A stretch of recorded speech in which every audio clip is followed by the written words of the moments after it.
हरियाणा में पंचायत चुनाव का बिगुल बज चुका है। पिछले करीबन 1.5 साल से इंतजार किया जा रहा था कि आखिर कब होंगे पंचायत चुनाव। आखिरकार आज दोपहर 1 बजे पंचकुला के पीडब्ल्यूडी रेस्ट हाउस में राज्य चुनाव आयुक्त के द्वारा एक प्रेस कॉन्फ्रेंस रखी गई, जिसमें ऐलान किया गया उन तारीखों का जिन पर होने वाले हैं पंचायत चुनाव। इसी के चलते एक बहुत बड़ी अपडेट लेकर के आप सबके सामने आई हूँ। नमस्कार, मैं हूँ सोनिया और आप देख रहे हैं RSN एक्सप्रेस। हरियाणा में पंचायत चुनाव का ऐलान कर दिया गया है। पहले चरण में राज्य के 10 जिलों में चुनाव कराए जाएंगे। बाकी 12 जिलों के लिए चुनाव की तारीखों की घोषणा बाद में की जाएगी। पंचायत चुनाव के ऐलान के साथ ही 10 जिलों के ग्रामीण एरिया में कोड ऑफ कंडक्ट यानी आचार संहिता लागू हो चुकी है। पहले चरण में जिन 10 जिलों में पंचायत चुनाव होंगे उनमें भिवानी, फतेहाबाद, झज्जर, जींद, कैथल, महेंद्रगढ़, नूंह, पंचकुला, पानीपत और यमुनानगर शामिल हैं। इन जिलों में 14 अक्टूबर से नामांकन शुरू हो जाएंगे, जो 19 अक्टूबर तक चलेंगे। 20 अक्टूबर को नामांकन पत्रों की पड़ताल होगी और 21 अक्टूबर दोपहर तक नाम वापस लिए जा सकेंगे। इन 10 जिलों में जिला परिषद और पंचायत समितियों के लिए 30 अक्टूबर को मतदान होगा। पंच व सरपंचों के लिए वोटिंग 2 नवंबर को होगी। काउंटिंग मतदान खत्म होते ही शुरू हो जाएगी, जबकि जिला परिषद और पंचायत समितियों की मतगणना राज्य के बाकी जिलों में चुनाव खत्म होने के बाद एक साथ करवाई जाएगी।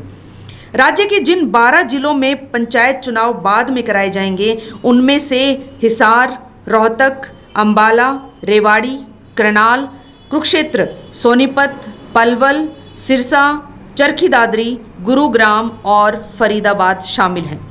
अब बात करते हैं कितने मतदाता होंगे जिनके ऊपर टिका हुआ है उम्मीदवारों का भविष्य। तो बता देते हैं, कुल मतदाता हैं 1,20,43,073। कुल जिलों की अगर बात करें तो 22 जिले हैं और 143 कुल ब्लॉक हैं। 6,220 ग्राम पंचायतों में चुनाव होगा। इस चुनाव में 64,32,609 पुरुष मतदाता हैं और 56,10,272 महिला व 192 थर्ड जेंडर मतदाता वोटिंग करेंगे। चुनाव संपन्न कराने के लिए 38,000 कर्मचारियों की ड्यूटी लगाई गई है। जिला परिषद सदस्यों की 411, पंचायत समिति सदस्यों की 3,081, सरपंच की 6,220 और पंचायत सदस्यों की 61,993 सीटों पर चुनाव होगा। सरपंच के चुनाव सीधे होंगे, जबकि पंचायत समितियों और जिला परिषद के सदस्य आगे चेयरमैन चुने जाएंगे। यानी कुल सीटें 71,682 हैं और मतदान केंद्रों की बात करें तो 14,637 मतदान केंद्र रहेंगे। अब बात करते हैं चुनाव लड़ने के लिए क्या शैक्षणिक योग्यता होनी चाहिए। तो बता देते हैं, जिला परिषद के मेंबर के लिए सामान्य वर्ग में रखी गई है 10वीं, महिला और SC वर्ग के उम्मीदवारों के लिए 8वीं, SC महिला के लिए 5वीं पास होना जरूरी है। पंचायत समिति के मेंबर के लिए सामान्य वर्ग में 10वीं, महिला और SC वर्ग के लिए 8वीं पास होना जरूरी है। सरपंच चुनाव के लिए सामान्य वर्ग में 10वीं, महिलाओं और SC वर्ग के लिए 8वीं पास होना जरूरी है। पंच के पद के लिए सामान्य वर्ग में 10वीं और महिलाओं और SC वर्ग के लिए 8वीं पास होना जरूरी है। बैकवर्ड क्लासेस A के लिए शैक्षणिक योग्यता अनारक्षित वर्गों की तरह ही रखी जाए। इसके साथ ही पंच के सामान्य वर्ग उम्मीदवार के लिए सिक्योरिटी डिपॉजिट 250 रुपये, महिला SC वर्ग और बैकवर्ड क्लास के लिए 125 रुपये रहेगा। सरपंच के सामान्य वर्ग के लिए 500 रुपये, रिजर्व कैटेगरी के लिए 250 रुपये होगा। पंचायत समिति मेंबर के लिए 750 व रिजर्व के लिए 325, जिला परिषद मेंबर के सामान्य वर्ग के लिए 1000 और आरक्षित वर्ग के लिए 500 रुपये सिक्योरिटी डिपॉजिट रहेगा। अब बात करते हैं चुनाव में खर्च लिमिट की।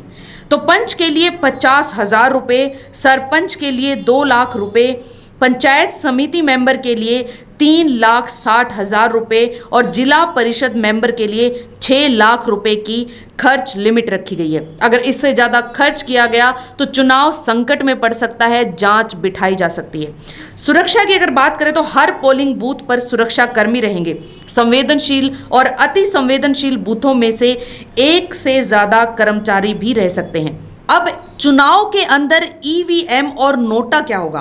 तो सरपंच, पंचायत समिति और जिला परिषद मेंबर के लिए ईवीएम इस्तेमाल होगी। यह ईवीएम पहले विधानसभा और लोकसभा चुनाव में इस्तेमाल हो चुकी है। इसमें वीवीपैट की सुविधा नहीं होगी और पंचों के लिए बैलेट पेपर का इस्तेमाल होगा। 17,628 बैलेट बॉक्स और 35,000 ईवीएम की व्यवस्था की जा चुकी है। नोटा ज़्यादा तो चुनाव रद्द।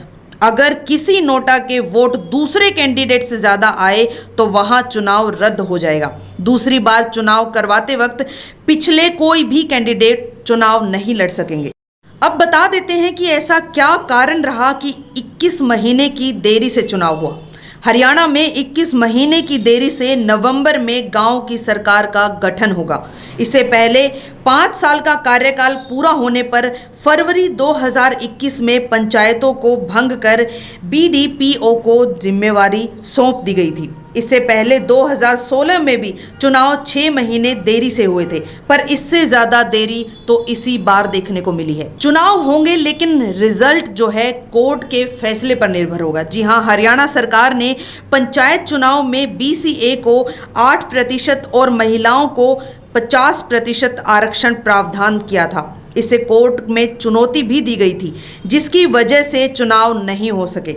इसकी सुनवाई जारी है। हाई कोर्ट ने सरकार को स्पष्ट किया है कि वह चुनाव नए प्रावधान से करा सकती है, पर इसका रिजल्ट कोर्ट के आखिरी फैसले पर ही निर्भर होगा। पंचायत चुनाव को लेकर हर एक अपडेट आरएसएन एक्सप्रेस के माध्यम से आप सभी दर्शकों तक पहुंचाया है। इसके बारे में आप लोगों की क्या राय है, क्या प्रतिक्रिया है, कमेंट बॉक्स में अपनी राय रखना ना भूलिएगा। देखते रहिए आरएसएन एक्सप्रेस। मैं सोनिया किसी और खास अपडेट के साथ आप सबके सामने फिर से हाजिर होती हूँ। नमस्कार।